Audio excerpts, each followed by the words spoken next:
নমস্কাৰ বন্ধুসকল, মোৰ নাম মাধুৰ্য দাস। মই বৰ্তমান কৰ্মসূত্ৰে অসমৰ বাহিৰত হায়দৰাবাদত আছোঁ।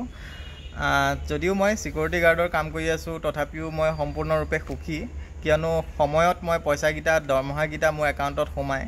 এতিয়া মোক বহুতে কমেণ্ট কৰি বা মেছেজ কৰি কৈ থাকে বা বহুতে ভিডিঅ'টো কৈ থকা মই শুনো যে অসমৰ বাহিৰত যোৱাতকৈ অসমত থাকি কিবা এটা কৰাটো অত্যন্ত প্ৰয়োজনীয়, বা তহঁতে কৰিব নোৱাৰ নি, বাহিৰত গৈ লাভ নাই, আমুক তামুক কিবা কিবি। তাৰ আগতে আপোনালোকে এটা কথা কওকচোন, আজি অলপ দিনৰ আগত এটা ল'ৰা ডিলাৰত গৈ কাম কৰি পেলাই পইচা নোপোৱাৰ কাৰণে কেনেকুৱা হাৰাশাস্তি হৈছিল। ঠিক তেনেদৰে কিমান ল'ৰা অসমত থাকি কাম কৰি 2-3 মাহৰ পইচা নাপায়। মাহেকৰ মূৰত কাম কৰাৰ পিছত পইচাকেইটা দিব মন নকৰে, আৰু দৰমহা দিয়ে কিমানকেইটা, 8,000 বা 10,000। সেইকেইটা পইচা এখন ঘৰ চলিবলৈ নোজোৰে। তেনেকুৱা ধৰণৰ বহুত কথা আছে যিবোৰ কাৰণত অসমত থাকি ল'ৰাবোৰে কাম কৰিব নিবিচাৰে।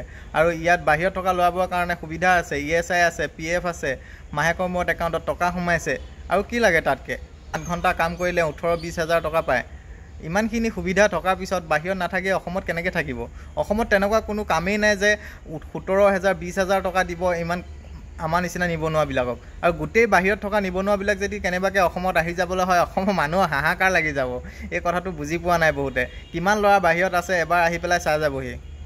আৰু মোৰ কথাখিনি কোৱাৰ উদ্দেশ্য এটাই যে কথাবোৰ কোৱাৰ আগত এবাৰ বিশ্লেষণ কৰি চাব যে কি কাৰণে আহি অসমৰ বাহিৰত ল'ৰাবোৰ থাকিবলগীয়া হৈছে। ঘৰত থাকি কমেণ্ট এটা কৰিবলৈ লিখি দিবলৈ বহুত ভাল, কিন্তু হাতে কামে কৰিলেহে গম পোৱা যায়।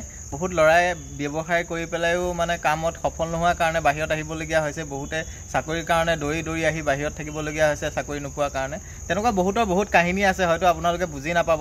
নিজৰ জীৱনৰ লগত ঘটিলেহে গম পাব। ঘৰত থাকি এনেই যি টি কৈ থকাটো বহুত সহজ। অসমৰ বাহিৰত যিমানখিনি ল'ৰা আছে নহয়, আপোনালোকে হয়তো বুজি নাপাব এই কথাটো কিমান কষ্টত আছে। ধন্যবাদ। ভিডিঅ'টো যদি ভাল লাগিলে লাইক কৰিব, শ্বেয়াৰ কৰিব আৰু কমেণ্ট কৰিব, আৰু মোৰ পেজটো ফ'ল' কৰি দিব যদি নতুনকৈ আহিছে।